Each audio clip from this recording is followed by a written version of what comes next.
3 дена пред очекот на 2013-та во собранието ќе се усвојат измените на Законот за игри на среќа. За прв пат државата ќе даде можност во бизнисот тежок милиони и милиони евра да влезе и странски партнер. А берикјат на годината ќе се покаже за Казино со Австрија. Странската фирма ќе ја добие можноста да се здружи со државна лотарија и заедно да приредуваат електронски игри на среќа. Договорот за основање на видеолотарија ќе биде потпишан во декември 2013 година. Но во деталите кои ги откри Кот се кријат недоумиците, со кои се доведува под прашање целосната легитимност на документот. Дали всушност се исполниле сите услови од законот за да се стави потпис на него. Имено според член 7 став 3 од Законот за игри на среќа.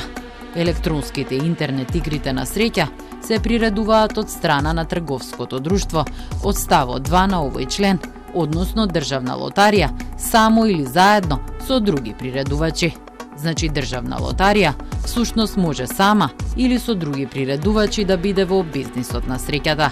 Членот 2 од истиот закон пак прецизира што значи приредувачи.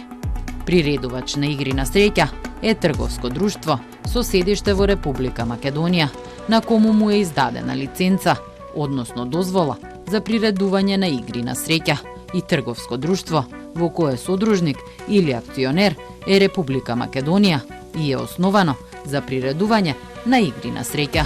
Значи, освен државна лотарија, приредувач на игри на среќа е секое трговско друштво кое има лиценца за тоа, односно дозвола за приредување на игри на среќа.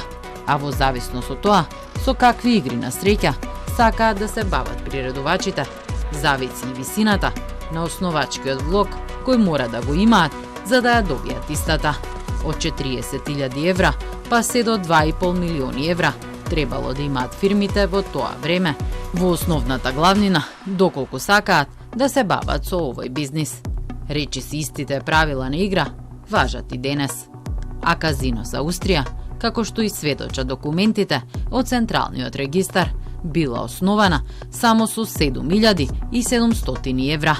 Тоа значи дека не ги исполнувала законските одредби за воопшто да поднесе барање за лиценца до надлежното Министерство за финансии.